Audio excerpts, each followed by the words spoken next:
क्या आप जानते हैं राम जी ने बंदरों को क्या वरदान दिया है? नमस्कार, आप देख रहे हैं द राइट न्यूज और मैं हूं हिमाग्नि मोजा।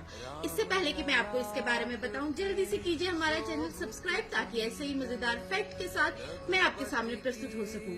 बंदरों को अपनी मौत का पता 7 दिन पहले ही चल जाता है और उसी के बाद वो एक एकांत जगह पे जाते हैं जहाँ पे वो अपना शरीर जो है वो दीमकों को अर्पण कर देते हैं।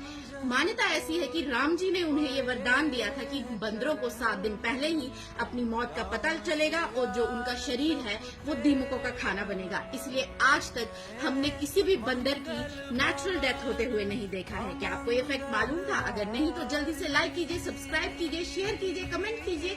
बने रहेगा राइट न्यूज के साथ। नमस्कार।